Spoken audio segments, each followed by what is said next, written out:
Eu estou falando de um atrevimento, de você desrespeitar o seu companheiro, de você desrespeitar o seu pastor, de você desrespeitar o seu chefe. Não, eu estou falando de um atrevimento, meu amado irmão, que quando Satanás fala alguma coisa para você, você fala para ele assim: olha, você pode rugir como um leão, mas o leão você não é não, porque o leão é o meu Senhor Jesus Cristo, porque ele é o leão da tribo de Judá, e porque quando eu oro, Deus responde. Não adianta, meu amado irmão, nós vimos a igreja, ouvimos falar o pastor falando, a igreja, o pastor, os irmãos falando, e deixamos, quando nós levantamos os nossos lugares, deixamos essas palavras no banco, chegamos nas nossas casas, aí reagimos da mesma forma, reagimos com incredulidade, reagimos, meus amados irmãos, de mesma coisa que nós não tivemos ido da igreja. Aí quando você volta para a igreja, quando você põe os seus pés na casa do Senhor, aí você encontra aquelas palavras, aí você quer viver aquelas palavras dentro da igreja. Não adianta. O que Deus colocou em minha vida, irmão, essa semana, eu chorei perante Deus. Eu não estou só levando um pouco aqui, não estou brincando com ninguém aqui não. Eu chorei diante de Deus. Quem vê, meu amado irmão, como se diz, o nosso irmão que estava, não lembro quem que estava pregando, coloquei essa palavra, corta aqui primeiro, depois ela bate aí. Eu falei: Senhor, obrigado. Irmãos, nós não sabemos o dia de amanhã. Hoje você está batendo no peito como super-homem, mas amanhã você está dentro da caverna como Elias. Hoje você enfrenta os 450 profetas de Baal, mas amanhã você corre de Jezabel. Então não adianta, meu amado irmão, nós confiarmos nas nossas próprias forças. O que Deus quer é que nós confiamos nele. O que Deus quer, meus amados irmãos, que nós depositamos a nossa fé nele. Eu quero aqui, meus amados irmãos, falar de homens cujos aqueles, meus amados irmãos, que são dominados, são tomados pelo medo. E quando o homem é tomado pelo medo, meu amado irmão, ele não chega a lugar nenhum. Mas quando o homem ele é tomado da coragem do Espírito Santo de Deus, ele vê além do horizonte.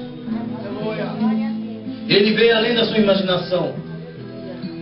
Porque o cristão, meu amado irmão, quando ele é tomado pelo Espírito Santo de Deus, ele não vive daquilo que ele vê, ele vive daquilo que Deus prometeu para ele e vai cumprir. Hebreus capítulo 11, versículo 1 fala bem claro que a fé é o firme fundamento das coisas que não se vê, mas são das coisas que se espera. É disso que Deus quer que nós sobrevivemos.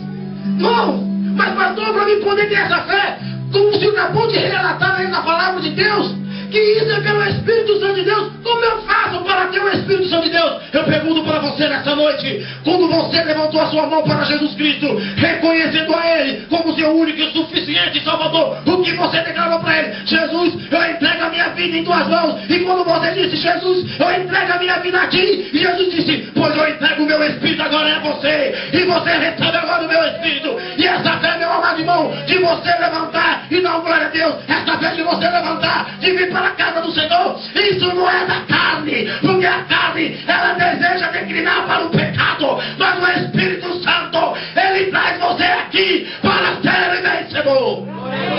E ouvir a palavra de Deus. A palavra que quero abordar nessa noite, gostaria que os irmãos abrissem suas Bíblias no livro, meu amado irmão, de 2 Coríntios.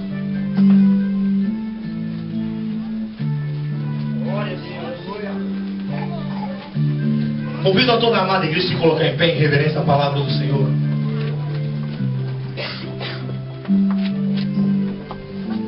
Eu quero dois irmãos que lê para nós o versículo 4. 2 Coríntios capítulo 10.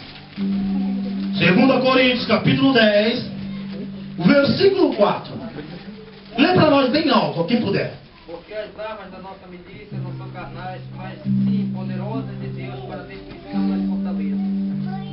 O versículo 5, outro irmão, por favor, com meu querido. Que Deus te abençoe pela sua parte. Destruindo os conselhos e toda levando cativo todo o entendimento à obediência de Cristo. Amém? Vamos pode sentar. Glória a Deus.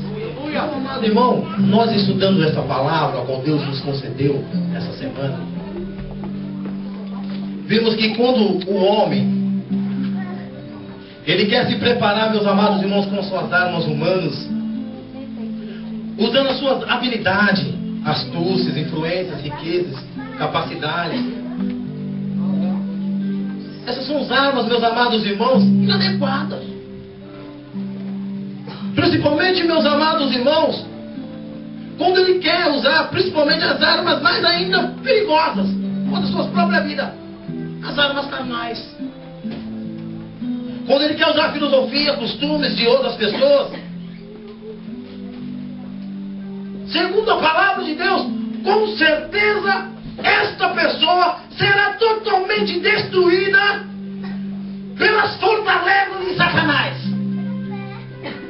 Satanás, meu amado irmão, não é um menino de 5 anos, não é um menino de 10 anos, ele não é nenhum inexperiente de guerra. Você está lutando, meu amado irmão, nas regiões celestiais, com o inimigo, meu amado irmão, que teve a ousadia de querer atentar o mestre.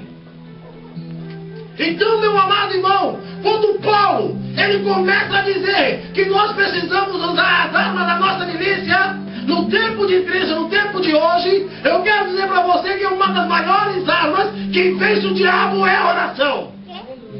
Oração se chama ter uma comunhão com Deus. Oração se chama conversar com o Pai. Oração se chama se trancar no teu quarto e se declarar que você precisa de Jesus Cristo sobre a sua vida. Meu amado irmão, não adianta nós usarmos as nossas armas, as nossas milícias. Quando Paulo ele cita lá em Efésios, meus amados irmãos, capítulo 6, do versículo 10 em diante, que nós precisamos das armaduras de Deus, é necessário. Meu amado irmão, toda a parte da armadura sobre as nossas vidas é importante. Mas, segundo o versículo 5 que Paulo ele menciona, é justamente o versículo 5 que me chamou a atenção. Do versículo 4, do versículo 5, o que me chamou a atenção foi o versículo 5. Satanás, meu amado irmão, eu quero dizer para você bem claro, ele não vai aparecer na tua frente de 2 chifres de rabo com um gato na mão, mas ele vai ficar de longe de você, lançando os dados inflamados dele para confundir a tua mente. É isso que Paulo estava dizendo aqui, nesse versículo 5. Uma das maiores armas do diabo para a vida daquele que serve a Deus é o medo. E quando nós mencionamos que nós iremos citar homens, mulheres, na palavra de Deus, que ficaram com medo, não conseguiram dar um passo sequer.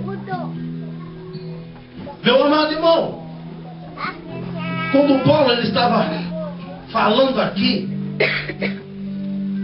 ele estava falando dos 2 lados. O lado espiritual e o lado clínico.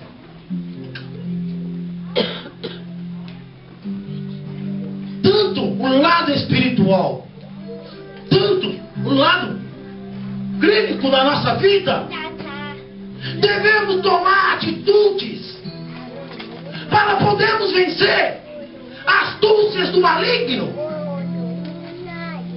Nós procuramos saber o que é o medo. O medo é uma reação em cadeia no cérebro. Olha só onde Satanás está lutando contra a sua vida. É no cérebro. Se ele atinge o cérebro, ele atinge todo o corpo. O cérebro, meu amado irmão, aqui tem o início com o estímulo de estresse. E termina em liberação de compostos químicos que causam aumento de frequência cardíaca.